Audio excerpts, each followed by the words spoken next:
ఏంది ఫోన్లో బాగా మాట్లాడుతున్నావు? నేను బాగా మాట్లాడే ముందు నువ్వు బల్పుగా మాట్లాడినావు, మర్చిపోయినావా? నీ మొగోన్నే బరాబర్ అంట. నేను ఆడిదానిరా, నేను అస్సలు పడా. పడా గిడ అంటే దౌడ వలుగుతుంది. కొడతా గిడతా అంటే ఊకోవడానికి నేనేం చిన్న పిల్లని కాదు. చట్టాలు పోలీస్ స్టేషన్లో తెలిసిన దాన్ని, నేను ఊకోను. మర్చిపోయి మాటలు బాగా మాట్లాడుతున్నావు. నేను నీ లవర్ని. అంటే నేను నీ లవర్ నేను మర్చిపోయినావా? నువ్వు కూడా మస్తు మాటలు జారినావు. తెలివిగా మాట్లాడకు.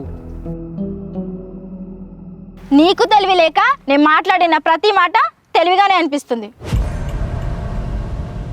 అసలు నిన్ను కాదు అనాల్సింది, మా ఆయన అనాలి. ఈ లోకం మీద కాలేజ్ దిక్కులేనట్టు నువ్వు చదువుకున్న కాలేజ్లోనే తీసుకొచ్చి నన్ను పడేసిండు. నేను ఆ దేవునికి ఏం పాపం చేసినో ఏమో, కాలేజ్లో ఎంబడి ఎంతమంది పడ్డా నీలాంటి సక్కని మొక్క పొన్ని లవ్ చేసిన. అను అన్ని అనేదాన్ని ఆయనతో మాట కూడా అను.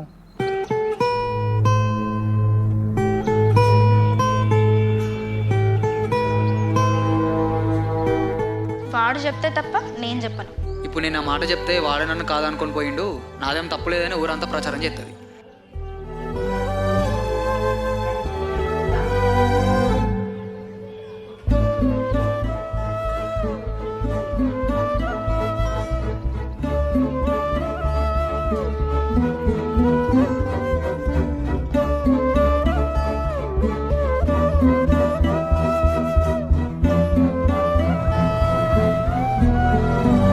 ఒక పని చేద్దాం.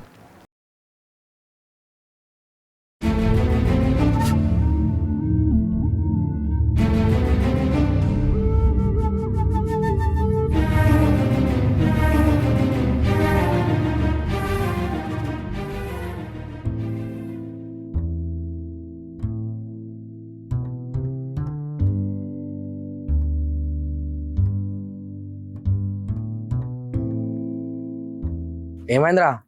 ఏదో పడడానికి ఇక్కడ అర్జెంట్గా రమ్మన్నావు. నా గురించి నువ్వు ఒకరితో మాట్లాడరా. మాట్లాడదా కానీ ఎందుకు, ఏమైంది? నాకున్న పిల్ల గొడవైందిరా. నువ్వు మాట్లాడాల్సింది కూడా ఆ విషయం గురించి. చిన్న పొరలకి బిహేవ్ చేయకరా. ఇట్లాంటి గొడవలు అయితే మీరిద్దరే మాట్లాడుకొని సాల్వ్ చేసుకోవాలి. ఇట్లా మూడో వ్యక్తిని మధ్యలో తీసుకురావద్దు. అట్లా ఎన్నోసార్లు మాట్లాడినారా, నాకు ఓపిక నశించింది. అయితే ఏం చేద్దాం అనుకుంటున్నావు మరి ఇప్పుడు? నాకు ఆ పిల్లద్దు అనుకుంటున్నారా. రేయ్, కోపంలో నిర్ణయాలు తీసుకోవడం చాలా ఈజీరా. ఒకసారి కోపం తగ్గినాక ఆలోచించి నాతో మాట్లాడు. ఆలోచించడానికి ఏం లేదురా.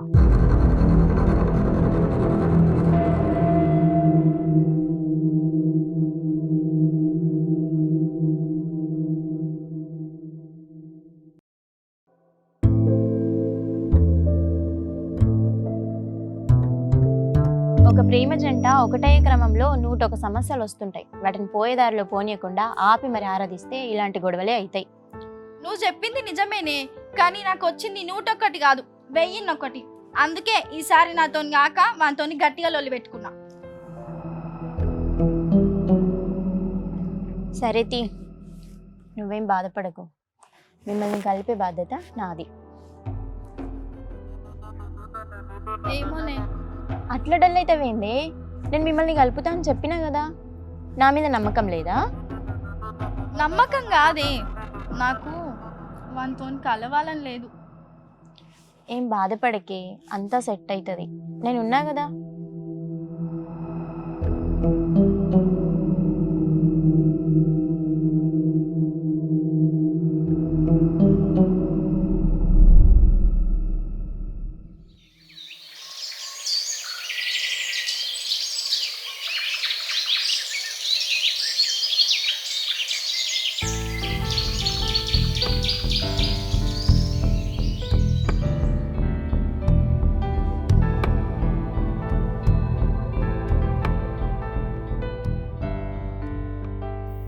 అరే, నువ్వు చేసేది తప్పురా.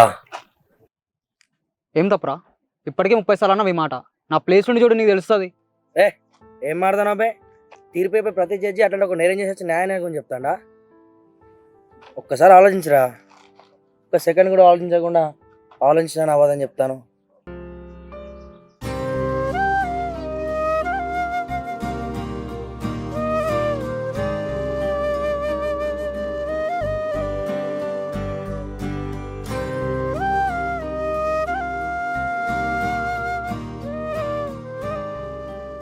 వీడు నా ఫ్రెండ్ వంశీ, మన కల్పనీకి వచ్చిండు. ఇది నా ఫ్రెండ్ శ్వేత. మన ఇద్దరం విడిపోకుండా కలిసి ఉండాలని వచ్చింది. హాయ్. అరే వంశీ, మాట్లాడరా, మేము ఇద్దరం దూరం ఉంటాం. మీ ఇద్దరి మధ్యలో ఏం జరిగింది చెప్పకుండా మాట్లాడాలంటే నేనేం మాట్లాడాలరా? అరే చెప్పిన కదరా అంతా. వన్ సైడ్ నుండి విని తీర్పు కోసం పోరాడడం న్యాయం కాదు. అలా చెప్పాలంటే చాలా రీజన్స్ ఉన్నాయి. అందులో ఆఖరిగా జరిగింది చెప్తే చాలు. అదే ఎందుకు? ఇప్పటి వరకు చాలా జరిగినాయంటే అవి మీరు సాల్వ్ చేసుకున్నట్టేగా. అలా సాల్వ్ చేసుకున్నారు కాబట్టే ఈ గొడవ వరకు కలిసి ఉన్నారు. చెప్పరా మహేష్, అసలు ఏమైంది? అది నాకు అబద్ధం చెప్పిందిరా. చెప్పింది చిన్న అబద్ధమైన వీడు నన్ను అన్న మాటలు చాలా పెద్దవి. ఇంతకీ రమ్య చెప్పిన అబద్ధం ఏంటి? నేను ఫోన్ చేసి ఏడున్నావని అడిగితే అది వాళ్ళ నాన్నమ్మ వాళ్ళ ఇంట్లో అని చెప్పింది, కానీ అది ఉన్నది వాళ్ళ అమ్మమ్మ వాళ్ళ ఇంట్లో. దీంట్లో మీకు పెద్ద తప్పేముంది అనిపించచ్చు. నానమ్మ అంటే లోకల్, అమ్మమ్మ అంటే నాన్ లోకల్. అక్కడికి ఎందుకు పోయింది, ఎవరి కోసం పోయింది? పిచ్చి పిచ్చి మాటలు మాట్లాడితే చంప పగల కొడతా. చిన్న విషయాన్ని పెద్ద చేసి గొడవ చేయకు. చిన్న విషయం అని నువ్వు అంటున్నావు, కానీ ఒకటి మాత్రం గుర్తుపెట్టుకో, ఒక మగవాడు అబద్ధం చెప్తే నమ్మకం కోల్పోతాడు, అదే ఒక ఆడది అబద్ధం చెప్తే తన క్యారెక్టర్ కోల్పోతుంది. అట్లాంటి అబద్ధాలు ఇది నాకు చాలా చెప్పింది. ఎవరో చెప్పింది నేను మాట్లాడుతున్నావారా? అసలు ఆమె వాళ్ళ అమ్మమ్మ వాళ్ళ ఇంటికి పోయిందని ఎవరో నీకు చెప్పింది? ఎవరో చెప్పుడేముందిరా, దాని ఫోన్ ట్రాక్ చేసినా దానికి తెలియకుండా. ఛీ! నాకు తెలియకుండా నా ఫోన్ ట్రాక్ చేసినవా? ఇప్పుడు చెప్తున్నా, ఇది నీ క్యారెక్టర్. అబద్ధాలు చెప్పేదానికి అట్లా వేసుడే కరెక్ట్. నువ్వు ఇట్లాంటి అని తెలిసే నీకు తెలియకుండా నాకు నచ్చినట్టు నేను స్టార్ట్ చేసిన. ఏ ఆపండి, మాకు క్లారిటీ వచ్చింది. మీరు ముందు చెప్పినట్టే మాకు కొంచెం టైం ఇవ్వండి, మాట్లాడుకొని చెప్తాం.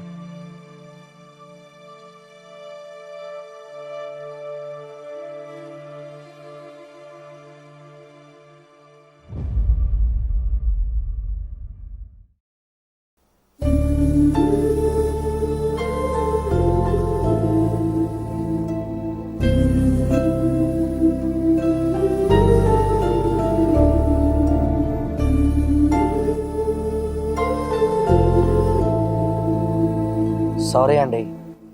ఎందుకు? ఇంత చిన్న విషయానికి మా ఫ్రెండ్ ఇంత పెద్ద గొడవ చేసినందుకు.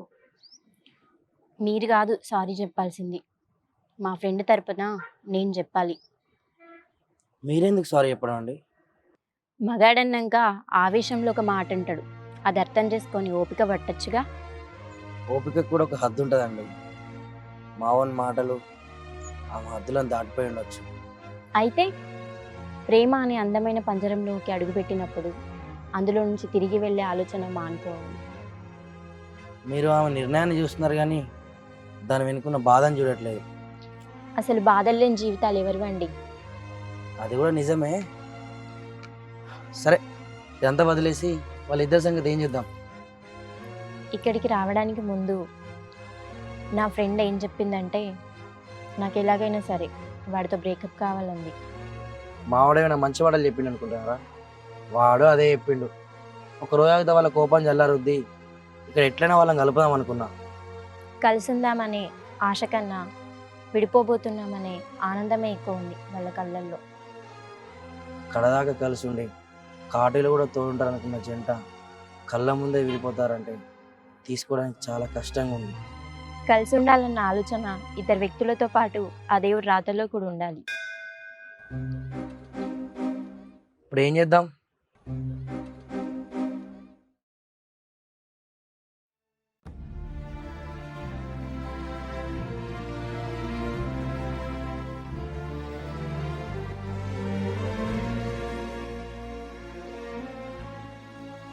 అరే మామ, అంత సెట్టా? అదేరా, మేము కలిసి ఉండడానికి ఏమైనా నిర్ణయం తీసుకున్నారా లేక విడిపోనీకి ఏమైనా? శ్వేత చెప్పే. రెండు మనసులు బలంగా కలిసి ఉండాలంటే దానికి మూడు ముళ్ళు వేసే సందర్భం అవసరం లేదు. రెండు మనసుల మధ్య కలిసి ఉంటామనే నమ్మకం ఉంటే చాలు. మీ మధ్య అది లేదు. మిమ్మల్ని కలపాలని మేము చాలా కష్టపడ్డాం. కానీ అంతకన్నా బలంగా మీరు విడిపోవడాన్ని ఇష్టపడ్డారు. మీరు కలిసి ఉండి బాధపడే కన్నా విడిపోయి హ్యాపీగా ఉండండి. అంటే ఇప్పుడు తప్పెవరిది? ఎవరి మాట ముందు చెప్పాలి? తప్పు ఇద్దరిది ఉంది. అందంగా కనబడే అబద్ధాన్ని నిజం అనుకున్నారు, కొత్త పరిచయాన్ని ప్రేమ అనుకున్నారు. దాచలేక బయటపడ్డ నిజమైన రూపాలను ద్వేషించుకుంటున్నారు, విడిపోవడానికి దారులు వెతుక్కుంటున్నారు. తప్పు ఒక్కరిది కాదు, మీ ఇద్దరిది. విడిపోవడానికి మీ ఇద్దరి మధ్య మాట దూరం మాత్రమే ఉంది. మా నిర్ణయం తప్పు అనిపించుకోవడానికి మీకు ఇంకా టైం ఉంది. అవసరం లేదు. బ్రేకప్.